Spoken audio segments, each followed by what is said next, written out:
Are you ready to branch out, to take a leap of faith, to love yourself and others fully? Then let go of whatever no longer serves you to take action now on Get Rooted Radio with Erica Gifford Mills, living it up, loving it up, and letting it go.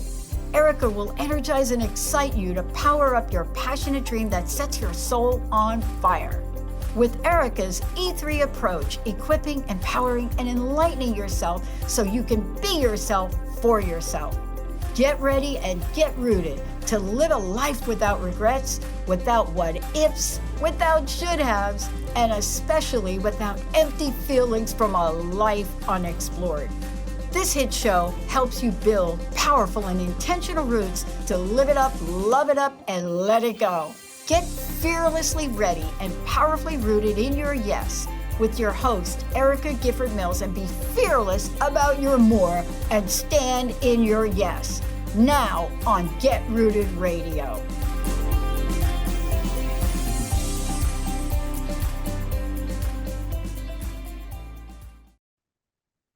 Welcome, everyone. I am Erica Gifford Mills, and you are listening to Get Rooted Radio, living it up, loving it up, letting it go, right here on Transformation Talk Radio. A big shout out, as always, to my producer today, Emily. Emily, how are you doing? I'm doing awesome. How are you doing? I'm doing really well. It's the month of gratitude, November, but it's also N-O, November. And this episode, we're going to talk about compassion, patience, and resilience, the results of burnout, and practicing self-care. Through the name of the episode, of course, is how to feel good when you say no, 3 keys to successfully setting boundaries.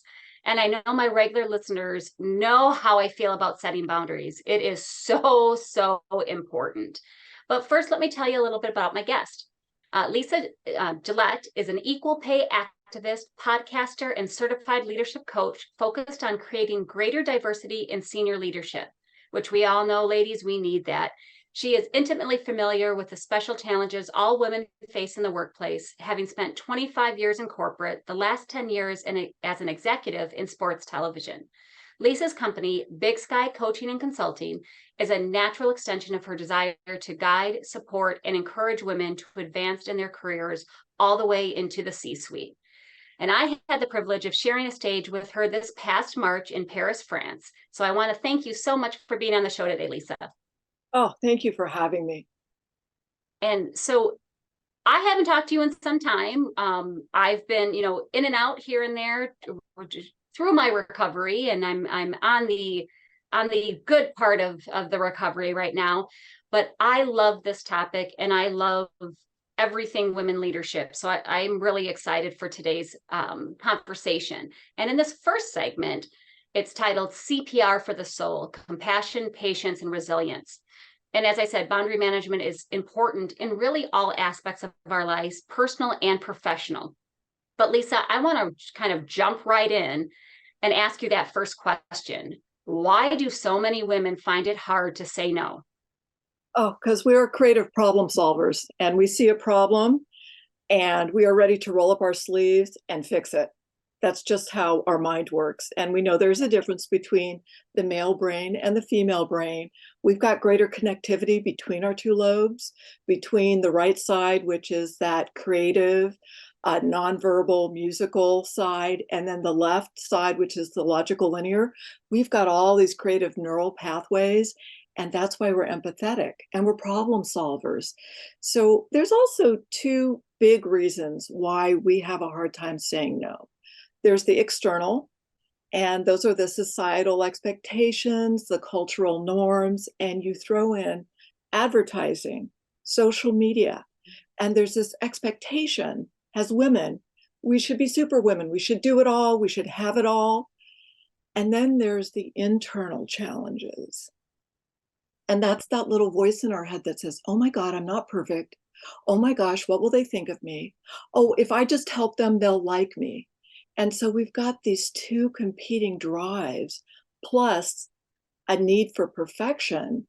And then we've got that negative self-talk. So we want to help others. And what happens is we move ourselves to the end of the line, and we need to practice self-compassion.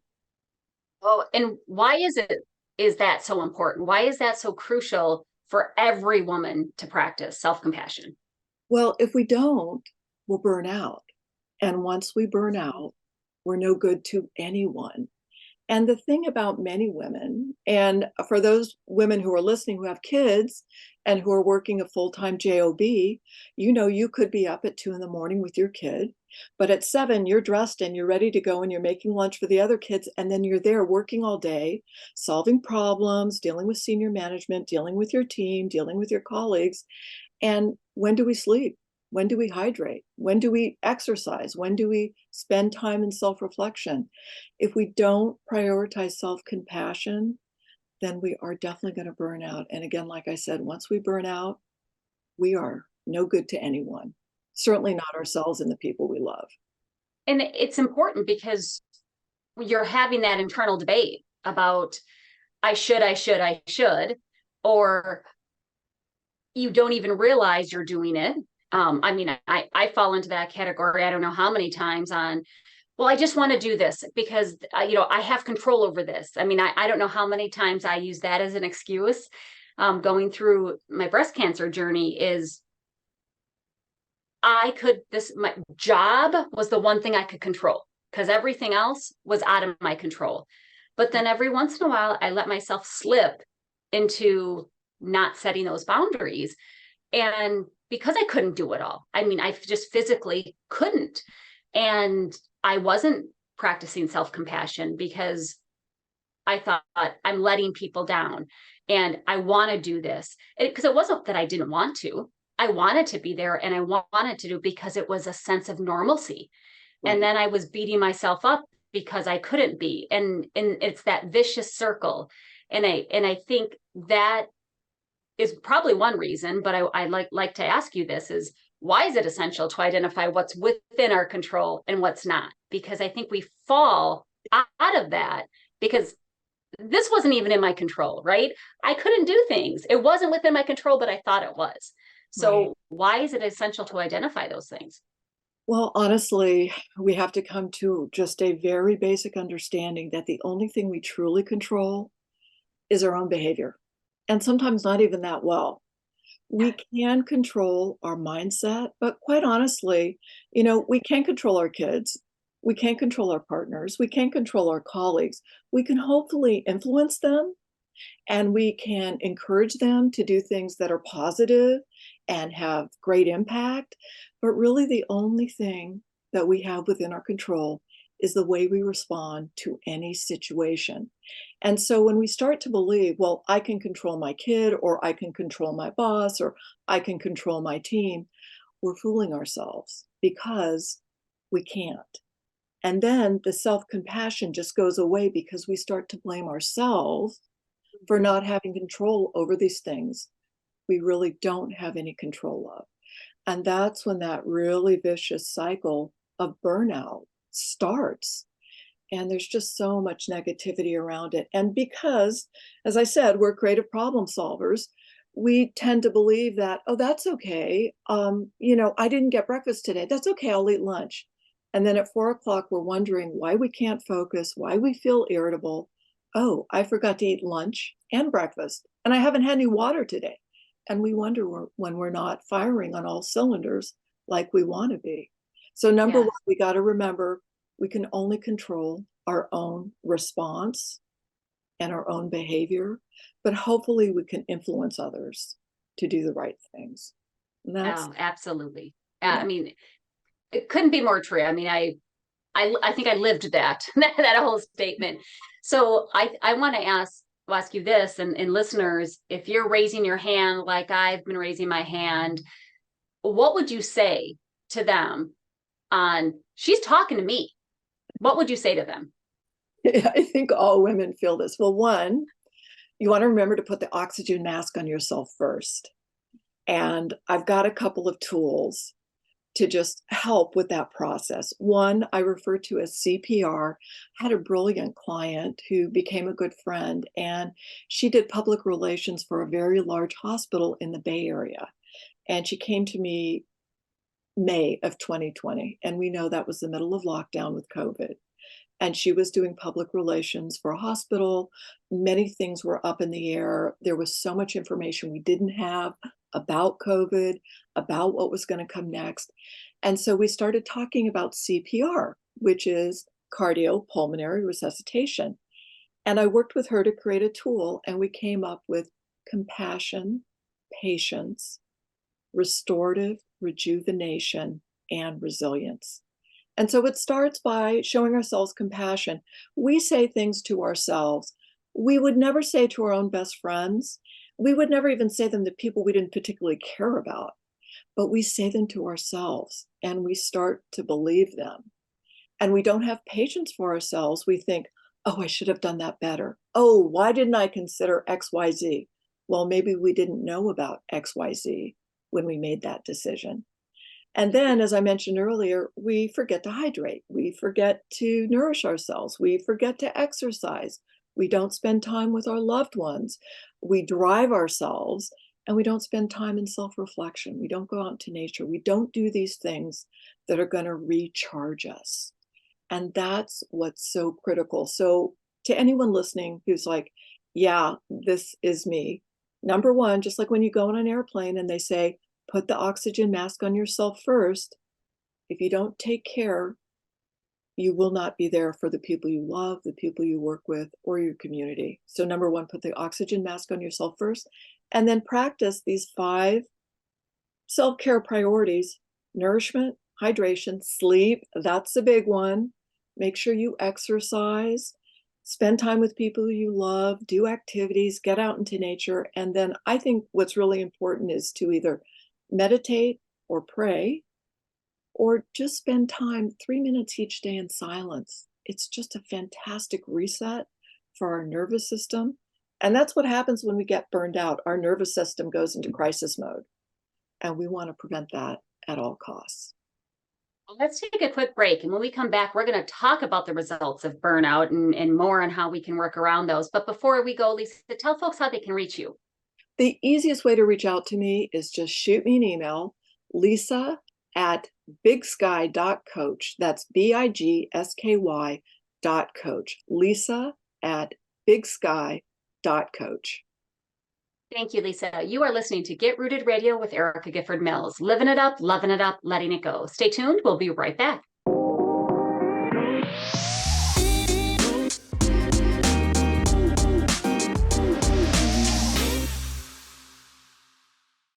Welcome back to Get Rooted Radio with Erica Gifford Mills. Living it up, loving it up, letting it go. If you missed any portion of today's episode, you can catch it on getrootedradio.com. That's getrootedradio.com. Don't forget to subscribe online to receive the latest news, events, special events, and words of encouragement. Go to getrootedradio.com. Welcome back to my guest, Lisa Gillette. Lisa, thank you so much for being on the show today. My pleasure, my honor. So during the last segment, we discussed CPR for the soul, as you're calling it, compassion, patience, and resilience. And during this segment, we want to talk about burnout. Well, I guess we don't want to talk, but we will be talking about burnout because it's very, very big part of setting those appropriate boundaries so that we don't get to that point. But beyond the obvious, right, your fatigue and frustration, what are the other physical effects of burnout? Well, the one that I find the scariest is the emotional exhaustion. And what happens is it almost becomes a type of moral fatigue where we numb down our feelings because we're so tired. And the only real feeling or emotion we have is fatigue. We lose our empathy for self and for others. And then creeping very closely after that is increased cynicism. And that's the loss of hope. And when we lose hope, there's no sunshine. There's no light at the end of the tunnel. There's no solution. There's no patience. We lose our purpose. And then, and this is really what I think should scare all of us to go, let me prevent burnout at all costs. We have reduced efficacy, meaning we're not taking care of ourselves, we're not taking care of our loved ones, we're not doing our job as well as we could. It's our whole system just starts to shut down. And then we move into this horrible thing called guilt and self-blame. And once we go there, we move into self-denial. And it's wrapped up with this feeling of, why can't I control this? Why can't I control my boss who's having a meltdown? Why can't I control my child who's having a meltdown? Because we literally can only influence them. We can't control them, but we start to blame ourselves. And once we start to blame ourselves, we put our needs at the end of the line, and we simply forget to prioritize self-care. And that's when we start to say yes to everything. There are no boundaries. It's just a flood of self-recrimination. And if this person asks me to do something, even though it's not in alignment with my priorities, well, of course I'm going to say yes. I'm just going to say yes to everything. And at the end of the day, this is where we run that risk of an autoimmune illness, diabetes, high cholesterol, congestive heart failure, just all sorts of physical illnesses. And of course, the mental illness too, depression, anxiety, all sorts of bad things happen when we let ourselves float too far into burnout. Yeah. And I think that's important because those are all interconnected. And sometimes we forget about that, right? If we're Right. stressed, we could not be sleeping well. Well, if we're not sleeping well, then we don't have the energy to exercise and do that. We don't have the energy to make healthy meals, and we're running through a drive-through or eating on the run. And it's that domino effect, right? The ripple effect that comes across.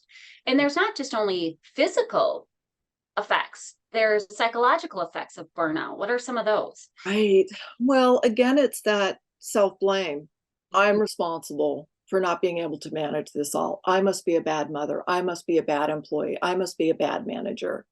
And that spiral is just so detrimental. That's the moral fatigue that I spoke about. One of the things that we really do want to pay attention to is when that little voice comes up in our heads, and we all have it. Freud called it the super id. Carl Jung called it the inner critic. And it's that little voice that says, you're not enough. And we all have it, but when we listen to it and believe it, that's when we really spiral out. And that's when we really can enter into crisis of pure physical breakdown, if not emotional breakdown. So we really want to pull ourselves back from the edge of the cliff and remember to practice self-care.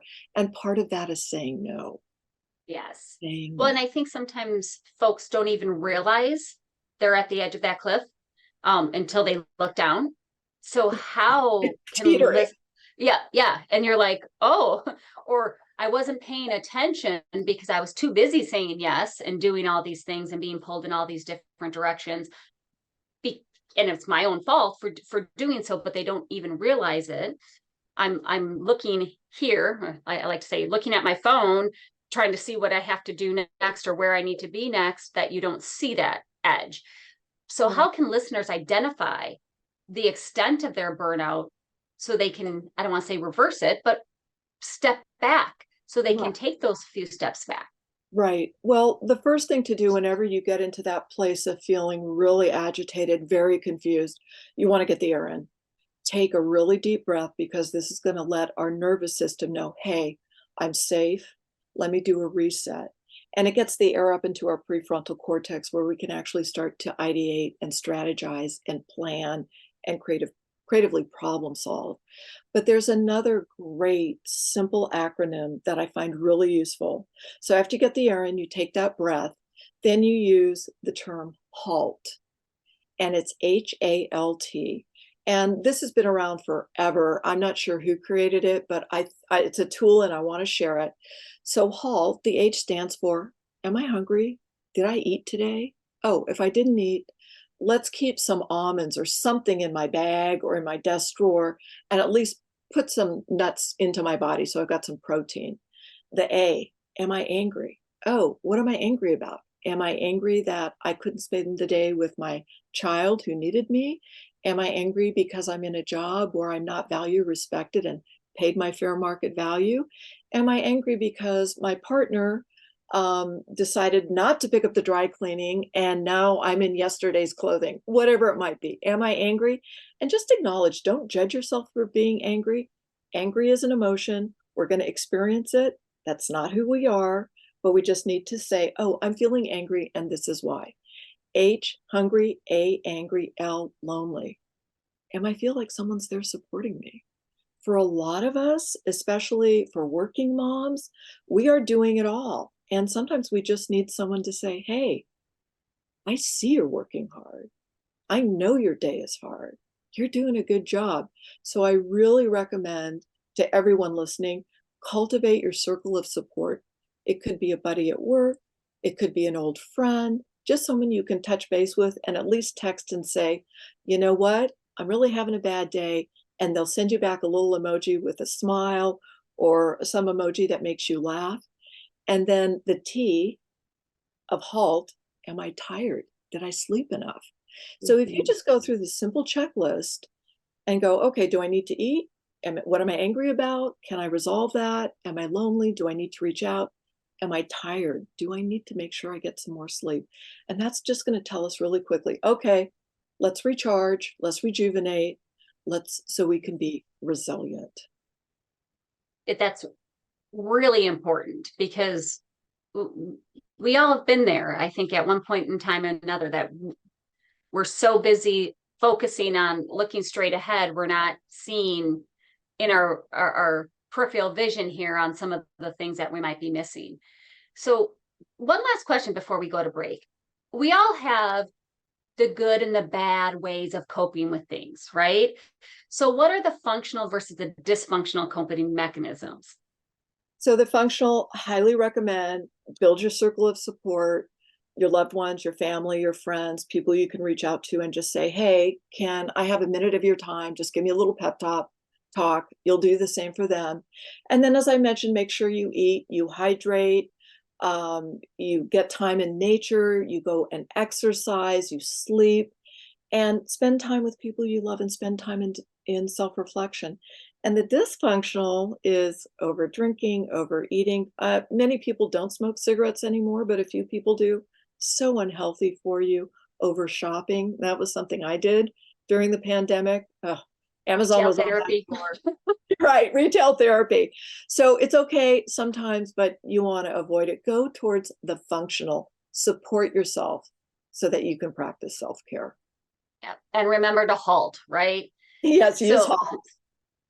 So let's take a quick break. And when we come back, we're going to discuss practicing self-care by stacking positive habits. Lisa, before we go, tell listeners how they can reach you.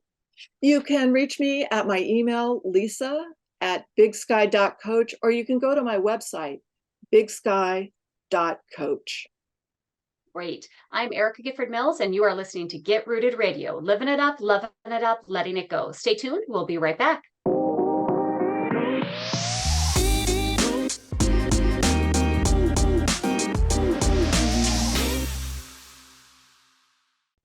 We're back on Get Rooted Radio with Erica Gifford Mills, living it up, loving it up, letting it go. Don't forget to visit getrootedradio.com to listen to a replay of this episode, sign up for helpful tips, and learn about upcoming events. That's getrootedradio.com. Welcome back to my guest, Lisa Gillette. Lisa, thank you so much for being on the show. My absolute honor, Erica. Thank you. So, I'm excited, and we'll get into it in segment 4, more about how they can listen to some of your podcasts. But I love watching LinkedIn and all your videos. So folks, you got to look her up. It's on the show's information. She has great snippets out there. And you'll learn so much just from watching. So definitely check that out. So during the last 2 segments, we've discussed CPR, compassion, patience, and resilience, and then the results of burnout. Now let's get into practicing self-care. And you use a coaching tool called the North Star Query. How is it used to address burnout? So I actually created it because I coach women who want to move into leadership roles so they can create the change and make the difference so needed at this time in the world. And I tweaked it a little bit. And literally, the North Star Query is, where do you want to go? Why do you want to go there? And what resources, tools, or connections do you need to get yourself there? And I just massaged it a little bit. And instead of where do you want to go, it's what do you value? And by that, I mean, we should all be really clear about what values drive us. I know for myself, a big value that I have is integrity. Another one is communication. And a third one is leadership. And so when I do anything like deciding to be on your show, Erica, I thought, oh, I like her message. Oh, she's in alignment with me. Yeah, I want to do this podcast. So for anyone out there listening, if you're thinking about, okay, what do I value? Do I value family? Do I value understanding? Do I value community? Get really clear about your top values. And then understand what your greatest goal is. What is your priority? Your priority is going to change over the course of your life. They evolve. And that's why we call it work-life balance, because it is a balance. Priorities change. Sometimes work is a priority. Sometimes home is a priority. Sometimes it's community. But really understand what in this moment your priority is. It may be your children. It may be your community. But understand what your priority is. And then make sure your values and your priorities align. In other words, I know that I want to work with women who want to step into a leadership role because I want to see greater diversity in senior leadership. And so when I stand in integrity, when I communicate my message, oh, those are in alignment.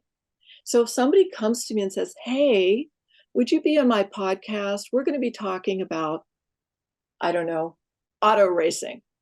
And I'd be, oh, well, I'd love to, but I know nothing about it. And that's not my priority. And that's not really what I speak about. So I'm using that as a really lame example. If someone comes to you and says in the workplace, or a child says to you, oh, I really need this thing, and it conflicts with your values and it doesn't align with your priorities, that's a pretty hard no. So it's very simply, what do I value? What are my highest values? And what is my priority right now? And if someone is asking me to do something that is not in alignment with my values, that doesn't get me closer to achieving that priority, that's a no. And so it's a simple way to say no. I would love to help you out, but I don't have the bandwidth. That is great for kids and colleagues. What about your boss? Oh, they've got a last minute project. I would love to do this project, but I've got 3 more with pending deadlines. Can you tell me which one the priority is and which one I can take, or 2, I can take off my to-do list? So there is a little bit of bartering and massaging of the message, but if you know, really clear on your values, you understand your priority, and you can say, is honoring this request going to be in alignment with my values and get me closer to achieving my priority? And if the answer is no, then your answer should be no. Yeah.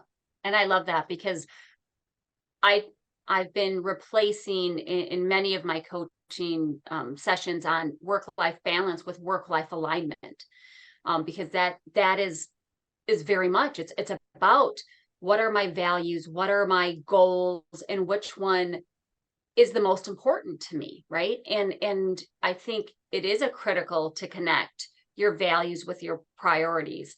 So tell our listeners, and I think you pretty much did, on why that is so important, because otherwise you're not going to get where you want to go or where you need to go, because sometimes it's a need versus want, but it's also, you want to avoid that burnout. And if we do that, we can say no easier. We can say no without that guilt. Right. And that no is a complete sentence in some cases, right? No, Yeah. It can be a complete sentence, but sometimes to your boss, maybe you have to provide a little bit more reasoning for that. But it's so important, because understanding your values is at the core of everything you do, and how you move forward. And it's also that communication. Like when you're setting your boundaries, don't assume that your values are somebody else's values, because they're not. That's not always the case, and we don't want to make that assumption, because then that's how you get a communication problem. Exactly. Yeah. Exactly. And when you're out of alignment with your highest values, sometimes we do things from a sense of fear versus from, is this in alignment with my values? And that's just human nature. And of course, we're going to do those things. And the best way to approach the, oh my gosh, I really wasn't in alignment with my values, is to just ask yourself, how will I do this different next time? I know I got stressed. I made a wrong decision. What will I do different next time? And so that's how we are in control of our mindset, practicing the self-compassion versus the self-judgment. That's what and it's a constant work effort. It is. It definitely is. So how do we practice that self-care to achieve this? Well, you had mentioned something actually that I stole from Arianna Huffington, who I think is one of the most brilliant women and has a really interesting story herself. But she talked about stacking positive habits. So if we know we want to get enough water and get enough sleep and get exercise and get out into nature, one of the things that I do every morning is always keep a big glass of water by the bed. I get out of bed, I finish the glass of water. I feed the animals because I have household pets. Then I go out in my backyard, which is my little slice of nature, and I see if anything's blooming. And if it is, I will smell the flowers that are blooming. And then I come back in and I just lie on the bedroom floor for 10 minutes and do 10 minutes of Pilates. So I hydrated, I got out into nature, I played with the pets, and I did some exercise. So that was my morning routine. I stacked some habits, and I also did a little bit of time management there, and I just made it a routine. And that's the big word, routine. It's Yeah. not going to happen overnight. I always tell folks, don't try to do everything all at once. Start small, right? The first week, just do the one thing. Right. Now, okay, you got that under control. Now add something. I always say with New Year's resolutions, it typically, I'm going to go to the gym 3 times a week. I'm going to drink more water. I'm going to eat healthy. And by 2 weeks into it, everything's out the window because you try to implement too much so fast. And I think it's the same thing with self-care. I mean, yes, we want to practice self-care on a daily basis, but you also, if you're not used to doing that, ease into it.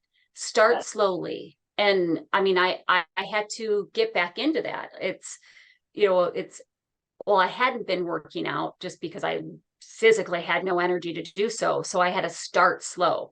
And so then you just start, I can walk the dog again. So now I'm going to start walking the dog. Then, all right, now I can add to it. And just only because you don't want to set yourself up for failure. But practicing those can get you to the point where you're not going to get that burnout, and you're going to give yourself that self-compassion, knowing you can't do it all at the same time. Exactly. Yeah. There's something I wanted to share. I call it BYOFF, be your own best friend forever. Yes. BYOBFF, be your own best friend forever.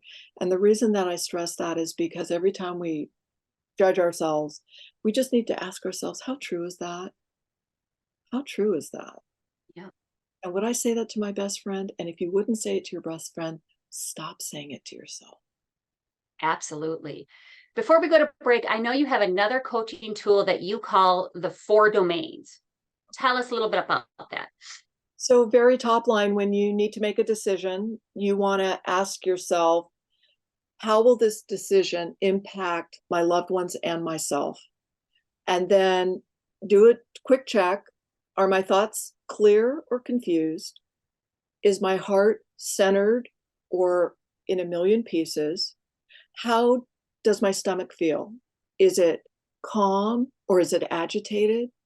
And is this in alignment with my highest values?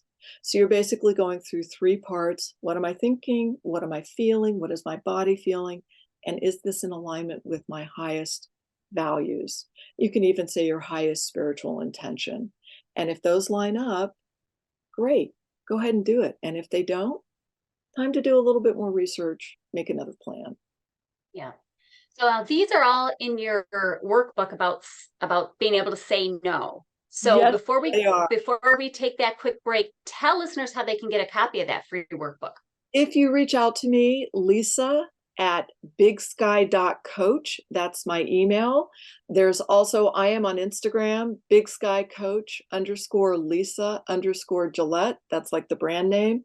And there's many links with all sorts of free resources there. And how to say no when you feel good is definitely one of those links. Or just email me, Lisa at bigsky.coach. Great. We're going to take a quick break, and when we come back, I'm going to ask Lisa about her why. This is Get Rooted Radio with Erica Gifford Mills. Living it up, loving it up, letting it go. Stay tuned. We'll be right back.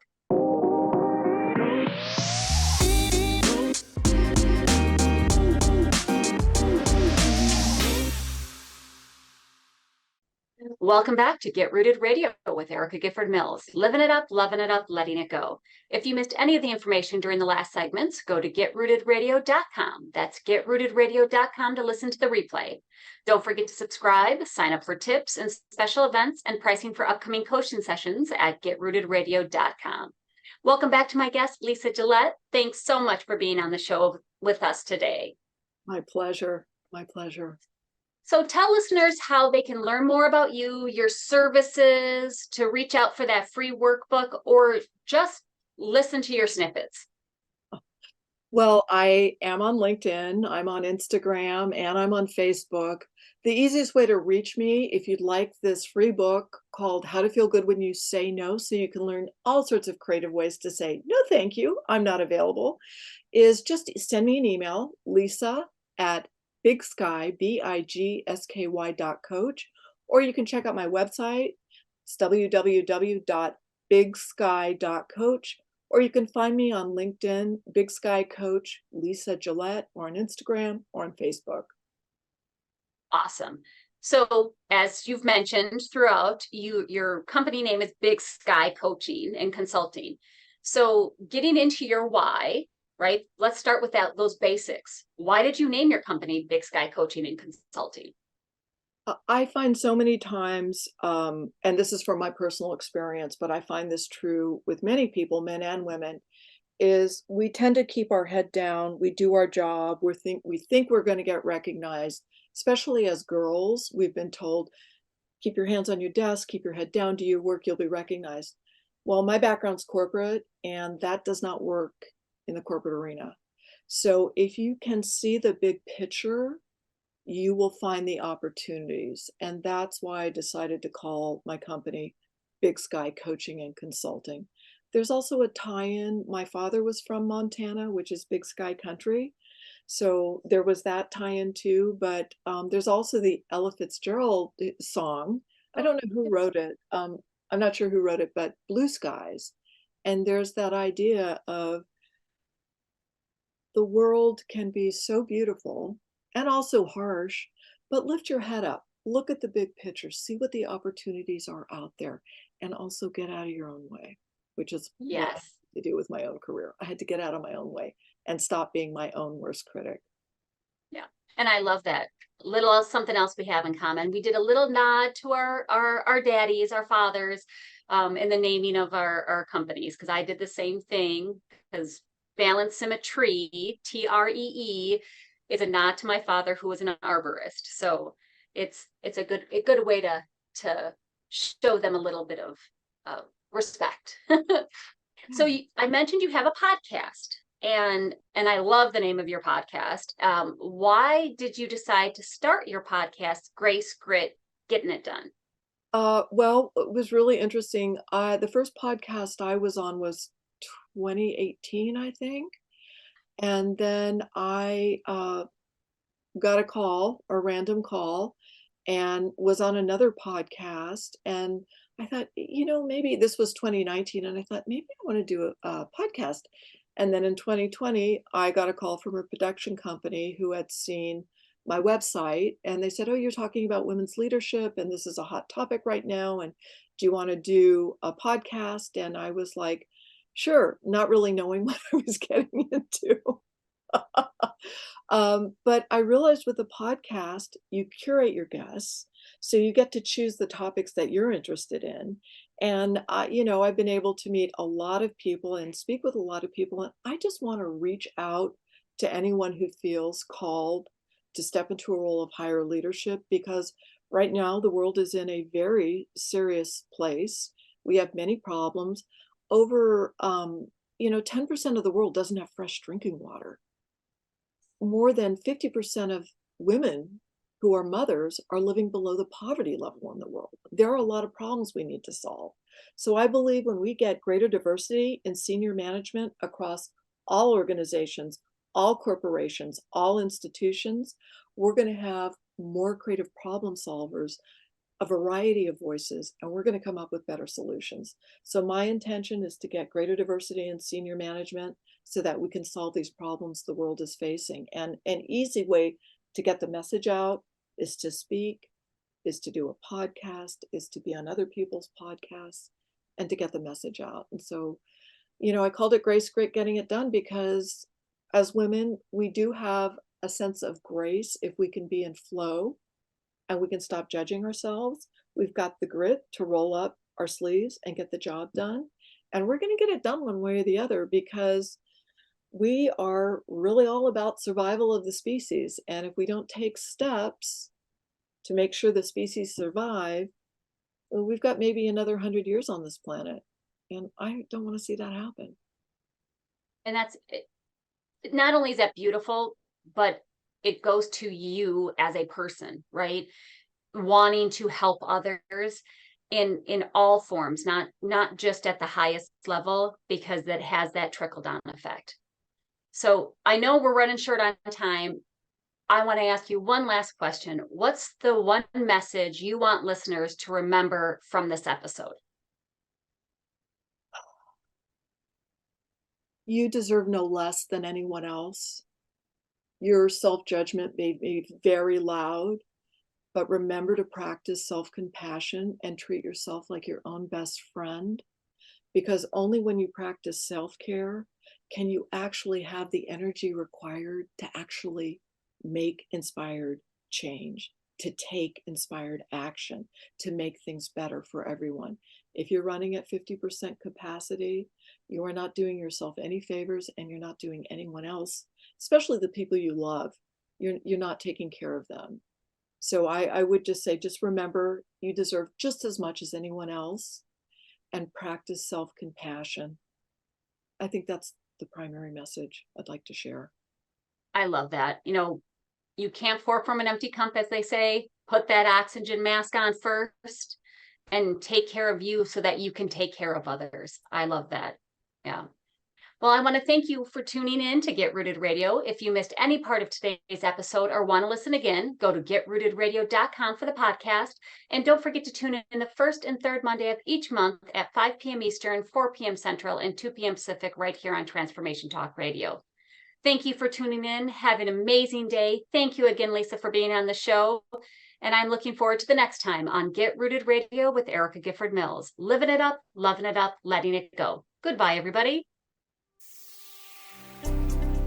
Thank you for listening to Get Rooted Radio with Erica Gifford Mills. Living it up, loving it up, and letting it go.